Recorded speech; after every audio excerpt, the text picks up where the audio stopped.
सिंधी कहानी से हिंदी में अनुवादित एक कहानी सुनिए। हवाएं। कहानी के लेखक हुंजराज बलवानी, कहानी के अनुवादक देवी नागरानी। वो पहले ऐसा नहीं था। जब डिप्टी मैनेजर बनकर उस कंपनी में दाखिल हुआ था तब निहायत ही सुगठित लगता था।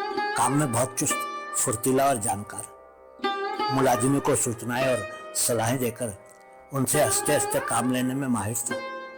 अंग्रेजी तो इतनी अच्छी जानता था कि कोई भी मुकाबला नहीं कर पाता। कुछ ही दिनों में उसने सभी को अपनी मौजूदगी का एहसास करा दिया था और चूंकि वह विदेश से डिग्री लेकर आया था इसलिए भी उसकी इज्जत में और इजाफा आ गया था। जिस दिन वो उस कंपनी में दाखिल हुआ उस दिन कंपनी के मैनेजिंग डायरेक्टर ने सबके साथ उसका परिचय कराते हुए कहा, यह है हमारे genuine deputy manager mister Bhaskar. विदेश से डिग्री लेकर आए। उम्मीद है वहां के अनुभव और अपनी योग्यता से हमारी कंपनी को और आगे उन्नति की डगर पर ले जाएंगे। तत्पश्चात मैनेजिंग डायरेक्टर ने उसकी प्रशंसा में 2 लफ्ज कहे जो रवायती तौर पर कहे जाते हैं। फिर भी मैनेजर रजनीकांत के मन में उन लफ्जों ने एक अनजाना डर पैदा कर दिया। भास्कर की विदेश से ली हुई डिग्री उसका एक कारण थी। मैनेजर रजनीकांत के पास ऐसी कोई डिग्री नहीं थी। उसके पास और कोई खास योग्यता भी नहीं थी। उसके व्यवहार की वजह से कंपनी के मुलाजिम दुखी थे। दूसरी तरफ नए डिप्टी मैनेजर ने अपने सद्व्यवहार से सभी को अपनी ओर आकर्षित किया। इसलिए उसके मन में यह डर बैठ गया कि अगर कंपनी उन्नति की डगर पर चली तो उसे कुर्सी से उतारकर नए डिप्टी मैनेजर को ही मैनेजर न बना दिया गया। एक दिन मैनेजर रजनीकांत अपने चैम्बर की तरफ आ रहे थे तो 2 मुलाजिमों की बात उनके कानों से टकराई। यार, अपना नया डिप्टी मैनेजर कितना होशियार है, काम करने का और दूसरों से काम लेने का ढंग खूब जानता है। वो अगर हमारी कंपनी का मैनेजर हो जाए तो हमारी कितनी मुश्किलातें जल्दी हल हो जाए।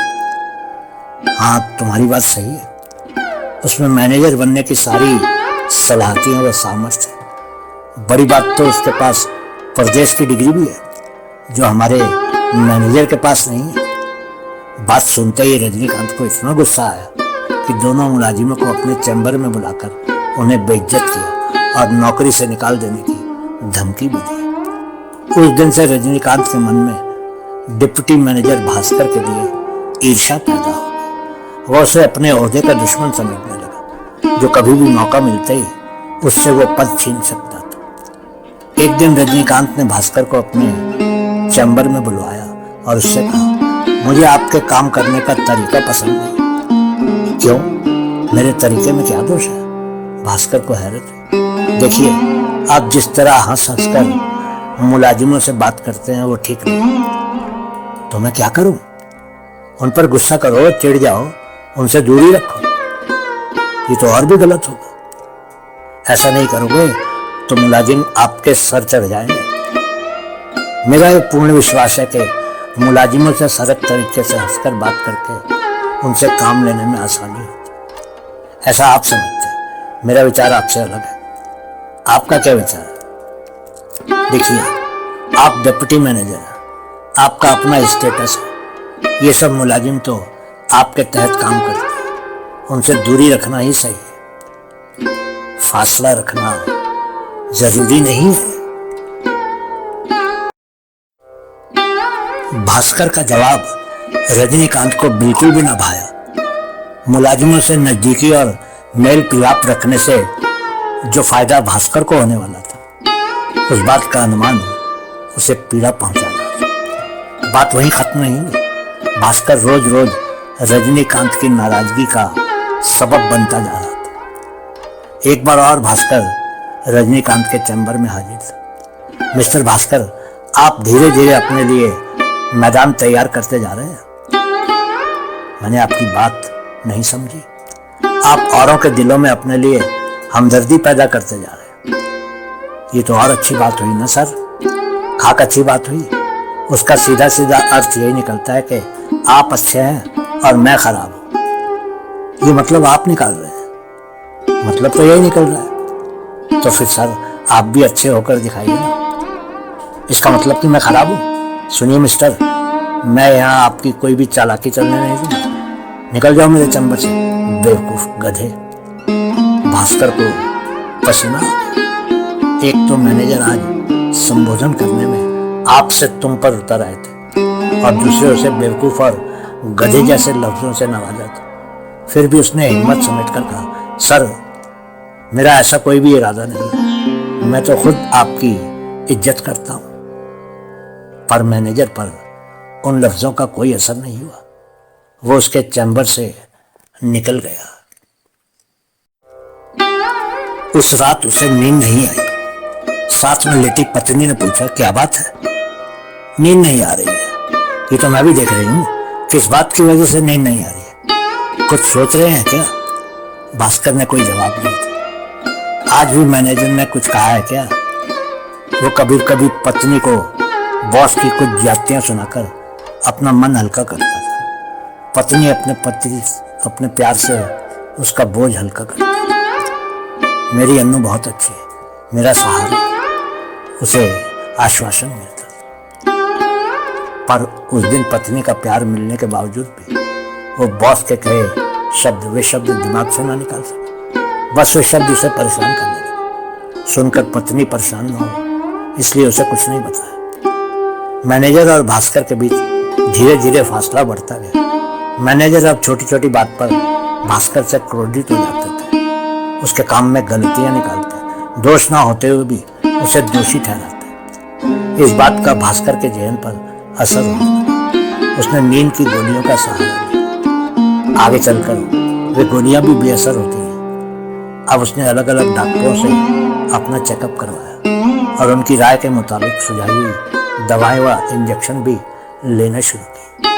सुबह से शाम तक इंजेक्शन एवं गोलियों का सिलसिला रहता, पर उनसे भी उसे कोई खास फायदा नहीं हुआ। यही नहीं, उसके शरीर और दिमाग पर उनका उल्टा असर होता रहा। उसके शरीर पर कमजोरी हावी होती रही। ऐसी हालत में वो अपनी पत्नी के पास होकर भी उससे जैसे दूर होता। पत्नी द्वारा की गई हर कोशिश ज्यादा सकारात्मक ना हो पाई थी। ये सब मैनेजर की वजह से हुआ। आप उनसे डरते क्यों हैं? आपके साथ तो कंपनी के और मुलाजिम हैं, फिर भी मुझे सबका साथ है, फिर भी मैं कोई हिम्मत नहीं कर पा रहा। मैं नहीं समझता ऐसा करने से कोई ज्यादा फर्क पड़ेगा और उल्टा मन की शांति खो बैठूंगा। शांति तो वैसे भी गुम हो गई।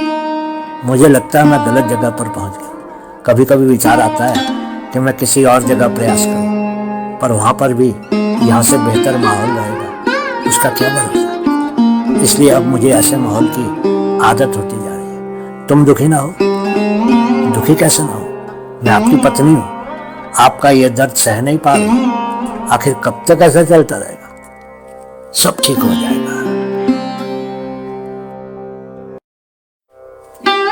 पर सब ठीक नहीं हुआ। देखते ही देखते एक मनुष्य होशियार तेज दिमाग डिप्टी मैनेजर अपने आप में खोया हुआ था।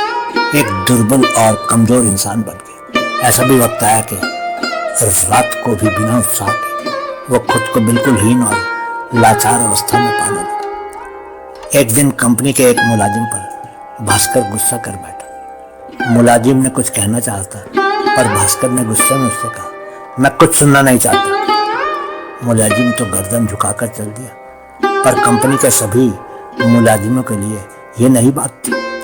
ये खबर हर तरफ फैल गई। शाम को मैनेजर रजनीकांत ने भास्कर को अपने चैम्बर में बुलाया। शाबाश, देर से ही सही, पर तुमने मेरी बात को समझा है। उसने भास्कर की पीठ पर अपना हाथ रखते हुए शाबाशी दी। शाम को घर लौटते वक्त भास्कर को इस बात का अफसोस हो रहा था कि उसे उस मुलाजिम पर इतना गुस्सा नहीं करना चाहिए था। दूसरे पल उसे मैनेजर की शाबाशी याद आई।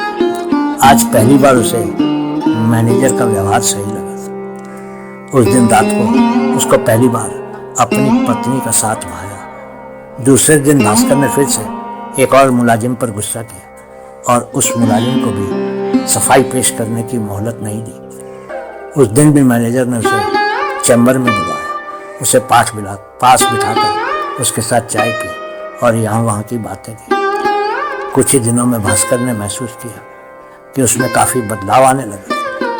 पहले जिस कंपनी का माहौल उसे नहीं भाता था, वो अब उसे अच्छा लगने लगा। उसकी सेहत भी अब काफ़ी सुधरने लगी। पत्नी के साथ भी उसका व्यवहार सामान्य होने लगा। वो तय नहीं कर पाया कि वह पहले सही था या